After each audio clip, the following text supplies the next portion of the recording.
Hello, my friends. Good afternoon. I am here in the Portland area on 5th October 2024, and this is the 1921 diary entry. And I have an interesting little bit of information to tell you, which is that General Paul von Hindenburg is actually a very, very minor historical figure, just a footnote, really, and he was named after the famous Zeppelin that exploded, and it was a great air disaster. This is what I have learned today from the internet, because if you put in Hindenburg and you keep asking for more results, all you get is references to the airship, and you have to put in General or Paul Hindenburg or something like that before you get anything at all on the man. So I guess, I guess all these years I've been wrong about the relative historical importance of those two things. Anyway, that's my rant for today. We are up to section 6 of the long diary entry of 15th February 1921, which was the 2nd of March on the Gregorian calendar, the Western calendar, and you will see as we go along with this why I brought up Hindenburg in the first place, and why I was taking a look at him, or trying to, online. Okay, yesterday Dmitri gave us some information about what the mood was in Hamburg as he saw it in conversations with working people, waiters at the hotel, taxi drivers, just ordinary people, and their sense of continuing great national pride and spirit, their indifference to the Weimar government, and their feeling that, as Dmitri puts it, and as they presumably put it, alles ist kaputt. So today we are finishing up with Hamburg, so let's dive into it. On the evening of the day I spent in Hamburg, I went to the theater and ended up at Varieties, and it was really marvelous. There was one actor who did several impersonations with the help of mustaches and beards and very quick changes of costume. You should have seen and heard what happened in the theater when he appeared as the admiral who sank the German fleet at Scapa Flow. There was such an explosion of applause, and cries of delight rang out when the same actor appeared as General Hindenburg. All of that was remarkably interesting, and allow me to say, touching. It was also interesting to observe the mood of the people in the hotel. It was with some special flavor that they called me Kaiserliche Hoheit and expressed open contempt for Ebert and the current German government. All right, so very short today, and I decided to keep it short because the next topic, as Dmitri himself will acknowledge, is completely different and no longer about Hamburg. So we know how he spent the day, and he spent the evening at the theater. He gives the name of, is it the theater or is it the production? I don't know. He spells it in Latin letters Variet, E accent S. So in the French form, and I'm not even going to try and pronounce it in French, so either it was the Variety Theater or it was a variety show or both. And he enjoyed it. He was a big theater fan. You rarely see him going to a symphony or a ballet or an opera, which is odd, because he'd had a ballet girlfriend, and he had and he loved music, as you know, but symphonies don't seem to have been his thing. His musical tastes were fairly diverse, but they don't seem to have included much in the way of opera or symphonies. So, yeah, and he seems particularly to have loved variety shows at the theater. So it's not at all surprising that he went off to it, and it would seem to confirm the fact that his German was very good. If he was going to the theater, definitely better than mine.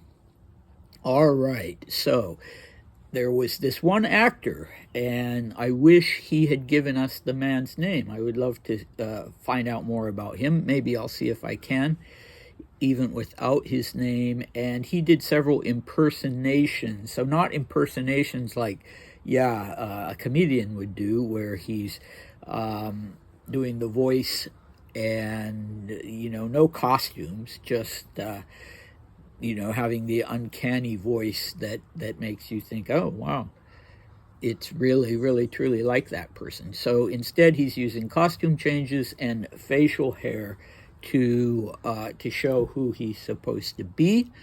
And the first one is Admiral Ludwig von Reuter, I should say, who was the admiral who sunk the German fleet at Scapa Flow. So that was a famous incident that occurred in 1919 after the war had been won, and the German fleet was brought to I believe it's Scottish, anyway, in northern seaport of the British Isles, and collected there. And Admiral Reuter gave the signal that the fleet should be scuttled, rather than falling into the hands of the British permanently to do with what they wished. And so, they managed to do this. The German sailors very, very rapidly and very efficiently, and it was sunk. And Dmitri was fascinated by that. I remember him writing about it at some length in his 1919 diary.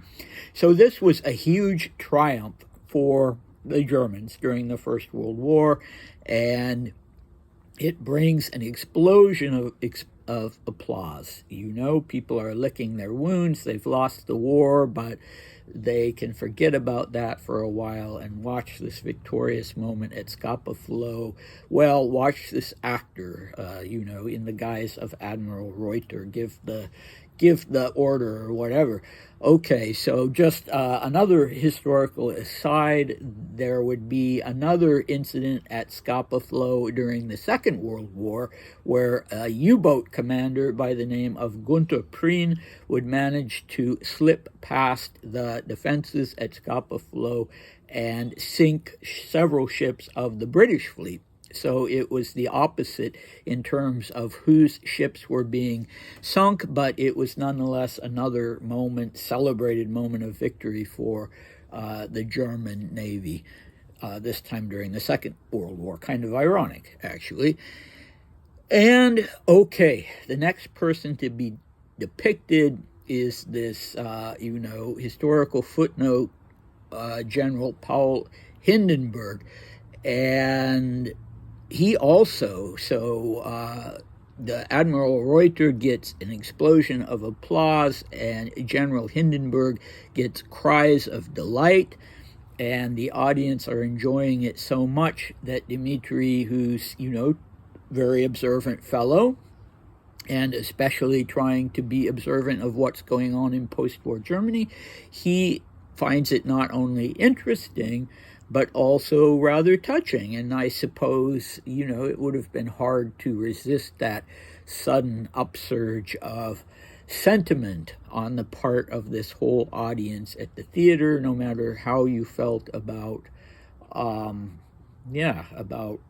the German role in the war. Maybe not, but anyway, he responded that way to it. And now we go to the hotel, and he's talking about the mood of the people in the hotel. And when he talks about them expressing open contempt for Ebert and for the Weimar government, well, that is quite different from what he talks about the day before, when he says there's this sort of attitude of passivity and indifference in relation to the Weimar government, and people regarding it as, just just temporary and a little bit silly. But, you know, this time he's talking about actual contempt and not indifference. So I wonder if we're talking about two different sets of people, some of them being working class people that he was talking to, and this other being, well, he just says people at the hotel, люди, just the simple Russian word for people. So maybe these were guests at the hotel. Maybe they were sort of more educated people, and the other possibility is that they're responding to him as a Grand Duke, whereas it may be that the taxi drivers and the waiters were not. And they're trying to show their respect to him as a Grand Duke, in this instance, his fellow guests at the hotel. That's just speculation on my part, but I like the way he puts it, that when they address him as Kaiserliche Hoheit, there's some special flavor to it. That's an unusual way of putting it, but yeah, it's interesting. And so I think what he means, I mean, you can maybe you have your own opinion of it, but I think what he means is that they're being particularly sort of reverent toward him. Reverence the wrong word, but you know what I mean. They're sort of treating him as someone who's going to understand them. He is royal, therefore he is going to he is going to look upon the Weimar government and the Ebert government as contemptible.